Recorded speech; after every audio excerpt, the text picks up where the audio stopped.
வணக்கம். நம்ம இன்னைக்கு பெரியாழ்வாருடைய திருமொழியில 3ஆம் பத்துல 10ஆம் திருமொழி பார்க்க போறோம். நெறிந்த கருங்குழல். இது வந்து ஆஹ் சீத்தையிடம் சென்று அசோகவனத்துல தனித்திருக்கக்கூடிய சீத்தையிடம் சென்று அனுமன் ராமன் தனக்கு சொல்லி அனுப்பிய அடையாளங்களை சொல்லி சில நிகழ்ச்சிகளாக இருக்கக்கூடிய அடையாளங்களையும் அவன் கொடுத்து அனுப்பிய மோதிரத்தையும் காமிச்சு நான் ராமதூதன் தான் அப்படின்னு சொல்லி சில வார்த்தைகளை பெற்று போவதற்காக இருக்கக்கூடிய அந்த ராமாயண காட்சி. அந்த ராமாயண காட்சியை மட்டும் இங்க பெரியாழ்வார் தன்னுடைய 10 பாடல்கள்ல வெடிச்சிருக்கிறார். ரொம்ப அழகா சீத்தையும் அனுமனும் பேசிக்கொள்ளக்கூடிய அந்த சந்தித்துக் கொள்ளக்கூடிய அந்த காட்சியை மட்டும் இந்த 10 பாடல்கள் நமக்கு விவரிக்கின்றன. பாட்டுக்கு போலாம். நெறிந்த கருங்குழல் மடவாய் நின் அடியேன் விண்ணப்பம் செறிந்த மணிமுடி சனகன் சிலை இருத்து நினை கொணர்ந்து அறிந்து அரசு களை கட்ட அருந்தவத்தோன் இடைவிலங்க செறிந்த சிலை கொடு தவத்தை சிதைத்ததும் ஓர் அடையாளம்.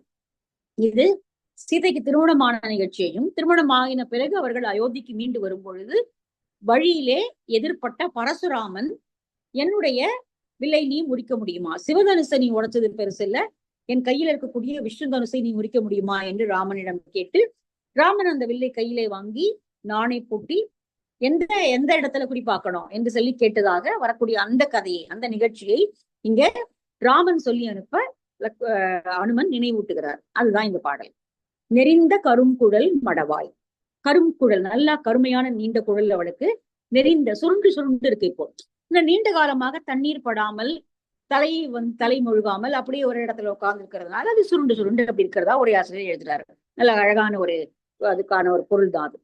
நெறிந்த கருங்குழல் மடவாய் நின்னடியேன் விண்ணப்பம், மிக பணிந்து உன்னிடம் நான் விண்ணப்பமாக அதை சொல்லுகிறேன். செறிந்த மணிமுடி சனகன் சிலை இருத்து. மணிமுடி சூடியவனாகிய ஜனக மகாராஜனுடைய அந்த வில்லை இருத்துனா உடைத்து நினை கொணர்ந்து உன்னை திருமணம் செய்து கொண்டு திரும்பி வரும் பொழுது அறிந்து அரசு களை கட்ட அருந்தவத்தோன் இடை விளங்க.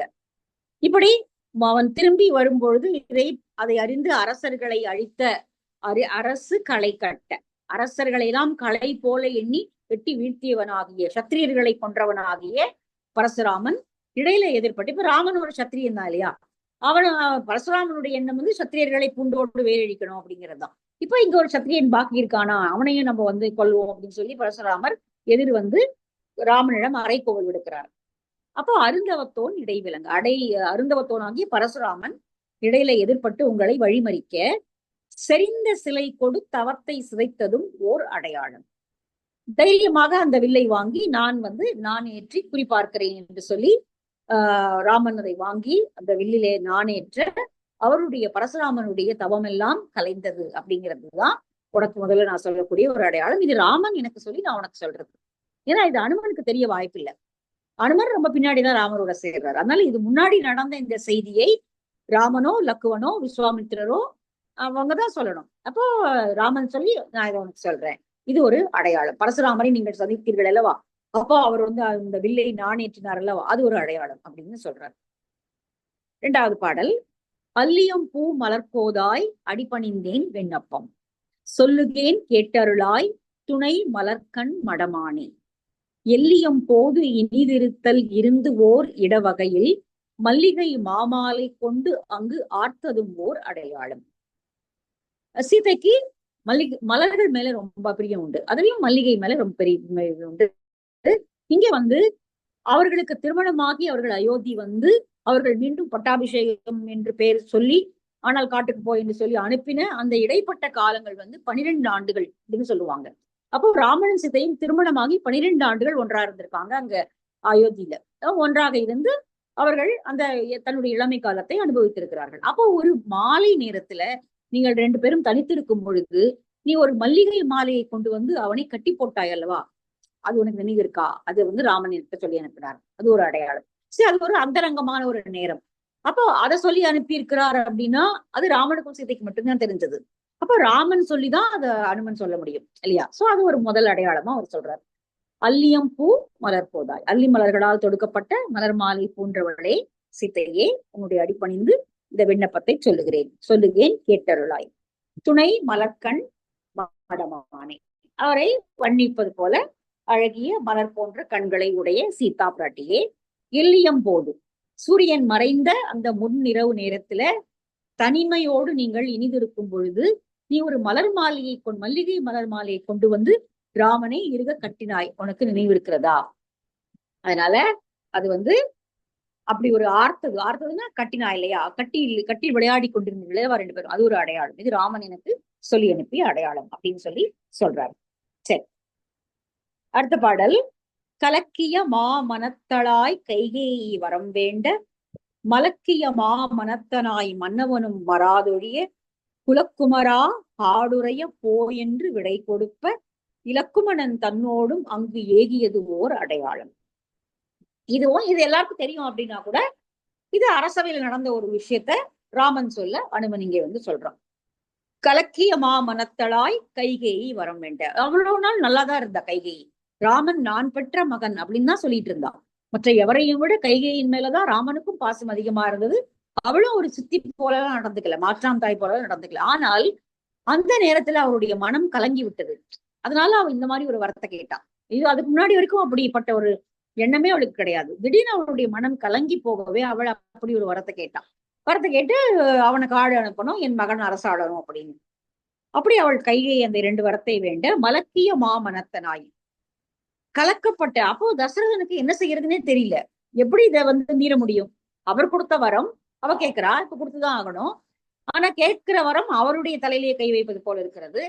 வேற என்ன செய்யறதுனே தெரியாம அவர் மயங்கி நிற்கிறார். மன்னவனும் மாறாதொழிய என்ன செய்வது என்று தெரியாமல் கையற்று அவர் நிற்க, குலக்குமரா அயோத்தியனுடைய குலத்தை காக்க வந்த குமரனே என்று சொல்லி உன்னை அழைத்து காடுறைய போ, காட்டுல போய் நீ வாழ் என்று சொல்லி 14 வருடங்கள் வாழ்வாயாக என்று சொல்லி விடை கொடுப்ப. அவரும் உன்னை வந்து வெளியே அனுப்பினார். லக்குவன் தன்னோடும் அங்கு ஏகியது ஓர் அடையாளம். உடனே லக்குவனோடு காட்டை நோக்கி ராமன் புறப்பட்டான் அல்லவா, அது ஒரு அடையாளம். அந்த அடையாளத்தையும் அவர் சொல்ல நான் உனக்கு சொல்றேன் அப்படின்னு அனுமன் இங்கே சொல்றாரு. சரி, அடுத்த பாடல். வாரணிந்த முலை மடவாய் வைதேவி விண்ணப்பம் தேரணிந்த அயோத்தியர் கோன் பெருந்தேவி கேட்டருளாய் கூரணிந்த வேல் வலவன் புகனோடும் கங்கை தன்னில் சீரணிந்த தோழமை கொண்டதும் ஓர் அடையாளம். அப்படியே ராமாயணத்தினுடைய கதை அப்படியே வருது. மிக 10 பாடல்கள்ல ராமாயணத்தினுடைய கதையே அப்படியே வந்து சொல்றாரு. அந்த இந்த படத்துல வரும், லவகுசா படத்துல வரும், ஜகம் புகழும் புண்ணிய கதை ராமனின் கதையே ஒரு பாட்டு. அந்த பாட்டுல அது ஒரு சின்ன பாட்டுலயே அவங்க ராமனுடைய மொத்த கதையும் சொல்லி முடிச்சிருவாங்க. சோ இப்ப இதுவும் ராமனுடைய மொத்த கதையும் அப்படியே வருது. திருமணம் செய்து கொண்டது, பரசுராமன் எதிர்கொண்டது, இங்கே வந்து நீங்கள் தனித்திருக்கும் பொழுது மகிழ்ந்திருந்த நாட்கள், காட்டுக்கு போன்னு சொன்னது, இப்படி எல்லா விதமான ஒவ்வொன்னா அவரு ரொம்ப முக்கியமான நிகழ்ச்சிகளை மட்டும் சொல்லி மொத்த ராமாயணத்தையுமே அவர் சொல்லிடுறாரு. இங்க வந்து நீங்கள் அப்படி வரும் பொழுது கங்கை கரையை கடக்கும் பொழுது அங்கே குகன் எதிர்பட்டான் அல்லவா, குகன் வந்து உங்களோடு தோழமை பூண்டான், ராமன் தன்னுடைய தோழனாக குகனை ஏற்றுக்கொண்டான் அல்லவா, அது ஒரு அடையாளம் அப்படின்னு சொல்லி சொல்றாரு. வாரணிந்த முலை மடவாய், கச்சு அணிந்திருக்கக்கூடிய கொங்கைகளை உடையவளே வைதேவி. வைதேவி வந்து சீதையினுடைய இன்னொரு பெயர், வைதேகின்னு சொல்லுவாங்க, இங்க வைதேவி. தேரணிந்த அயோத்தியர் கோன் பெருந்தேவி.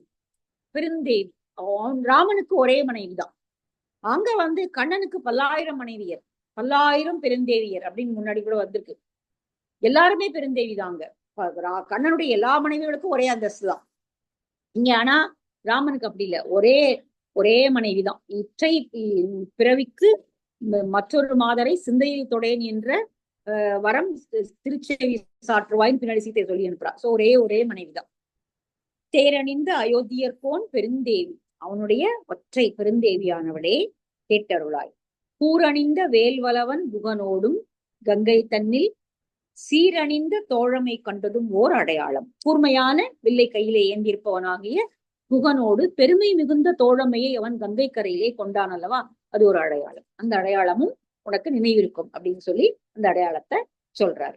சரி, அடுத்த பாடல். மான் அமரும் மென் நோக்கி வைதேவி விண்ணப்பம் கான் அமரும் கல் அதற்போய் காடுரைந்த காலத்து தேன் அமரும் பொழில் சாரல் சித்திர கூடத்து இருப்ப பால் மொழியாய் பரத நம்பி பணிந்ததும் ஓர் அடையாளம். அப்ப இவங்க வந்து சித்திரக்கூடத்துல தங்கி இருக்கும் பொழுது பரதன் மீண்டு வருகிறான் இல்லையா, பரதன் திரும்ப வரான். பரதனுக்கு விஷயம் ரொம்ப பின்னாடிதான் தெரியுது, ராமன் காடேகி விட்டான்னு. அவன் வந்து என்னால அரசாள முடியாது, நீ இல்லாத நாட்டுல நானும் இருக்க மாட்டேன், நானும் வருவேன் என்று அவன் அடம்பிடித்தாழ இல்லையே தன்னுடைய பாதுகையை அவர் கொடுத்து அனுப்புறார் இல்லையா.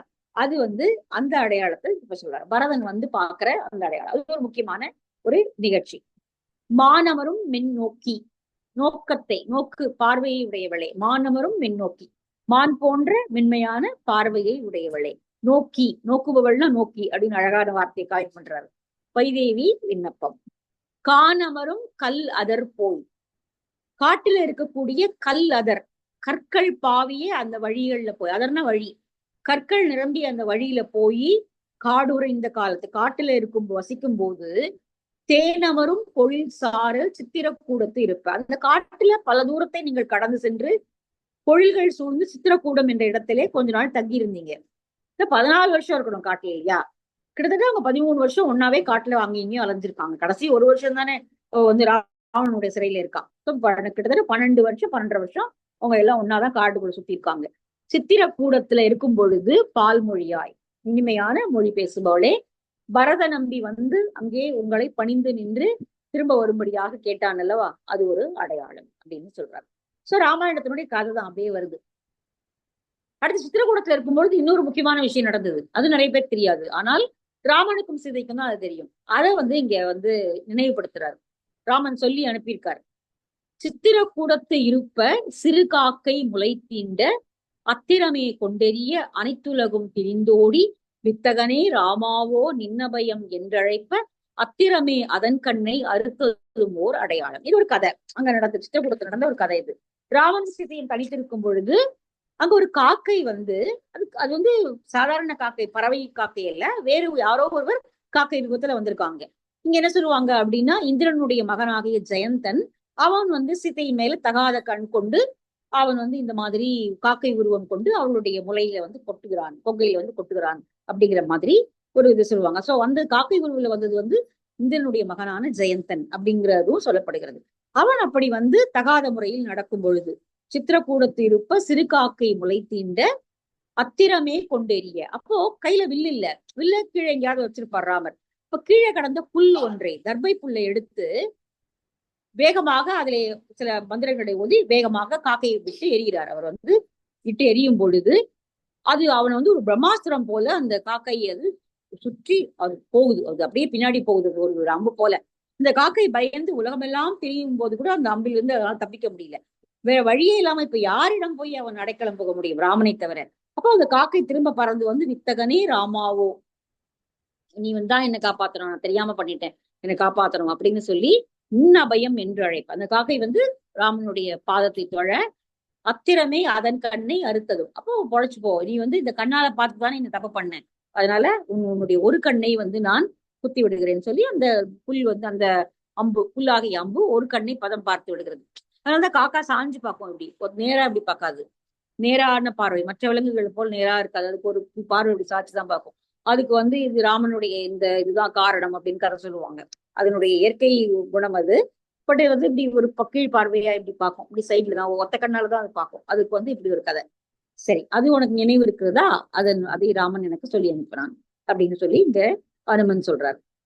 மின்னொத்த நுண்ணிடையாய், அடுத்த பாடல். மின்னொத்த நுண்ணிடையாய் மெய்யடியேன் விண்ணப்பம், பொன்னொத்த மானொன்று புகுந்து இனிது விளையாட நின் அன்பின் வழி நின்று சிலை பிடித்து எம்பிரான் ஏக பின்னே அங்கு லக்குமணன் பிரிந்ததும் ஓர் அடையாளம். ரொம்ப முக்கியமான ஒரு திருப்பு முனை, ராமாயணத்துல திருப்பு முனை காட்சி. பொன்மான் ஒன்று வருகிறது, மாயமான், மாரீசன் என்கிற மாயமான் வருகிறது. அதை பார்த்து இவள் மயங்க அதை பிடித்துக் கொண்டு என்று கேட்க, அதுக்குதான் சொல்லுவாங்க, அதுதான் அது அது வந்து அது ஒரு பொய்மான் என்றோ அது ஒரு மந்திரமான் என்றோ ராமனுக்கு தெரியாதா? அது எல்லாம் உணர்ந்தவனாகிய ராமனுக்கு அது தெரியாது, அவனுக்கு தெரியும். ஆனால் அப்படி போனாதான் கதை நடக்கும். ராமாவதாரத்தினுடைய பலன் வந்து அப்பதான் நடக்கும். ராவணன் கொல்லப்பட வேண்டும், அதுக்காக சீதையை பிரியணும் அப்படிங்கிறது தான் அவனுடைய விதி. அப்படின்னும் போது அப்போ ராவணனும் போறான். அந்த அந்த மான் வந்து பொய்மான் என்று ராமனுக்கு தெரியாதா அப்படின்னு சொல்றவங்க இருக்காங்க. சோ உனக்கு ஞாபகம் இருக்கா, அந்த மான் வந்த போது நீ அதை பிடித்து கொடு அப்படின்னு கேட்ட. அப்போ உண்மையில் இருக்கிற அன்பினால் ராமன் வில் கொண்டு ஏகினான். கொஞ்ச நேரம் கழிச்சு அவன் வரல, அவனுடைய அபயக்குரல் கேட்கிறது என்னன்னு லக்ஷ்மணனும் திரும்ப ஓடினான். அது உனக்கு நினைவு இருக்கிறதா? அதுதான் அந்த அடையாளத்தை ராமன் எனக்கு சொன்னான். மின்னொத்த நுண்ணிடையாய் மெய்யடியேன் விண்ணப்பம்.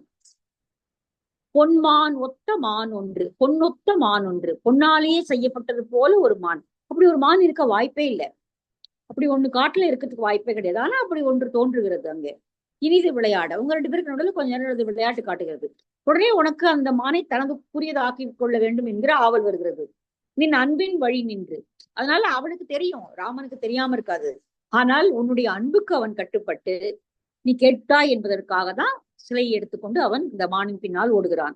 சிலை பிடித்து எம்பிரான் ஏக. அவன் அந்த பின்னாடியே எங்களுடைய தலைவனாக எம்பிரான் அவன் ஏக. பின்னே அங்கு லக்குமணன் பிரிந்ததும் ஓர் அடையாளம். சோ இது அடுத்தது லக்குவனையும் நீ அனுப்புன. ராமனுடைய குரல் கேட்குது. அப்ப லக்குவன் மறுக்கிறான். இல்ல அது அண்ணனுடைய குரல் இல்ல, அப்படி அண்ணன் கூப்பிட மாட்டாரு அப்படின்னு. இல்ல இல்ல நீ போய் தான் ஆகணும்னு நீ அவனை கட்டாயப்படுத்தி அனுப்புனேன். சோ அப்படி லக்குவன் பிரிந்து போனான் இல்லையா, அது ஒரு அடையாளம். இதுவும் சீத்தைக்கும் லக்குவனுக்கு மட்டும் தான் தெரிஞ்ச விஷயம். ராமனுக்கு பின்னாடி அவன் சொல்லியிருப்பான், லக்குவன் சொல்லியிருப்பான். சோ இது ஒரு அடையாளம் அப்படின்னு சொல்லி சொல்றார். சரி, இப்ப இவ்வளவு நேரமாக என்னென்ன நிகழ்ச்சிகள்லாம் நடந்தது அப்படிங்கறத வரைக்கும் சொல்லிட்டாரு இல்லையா.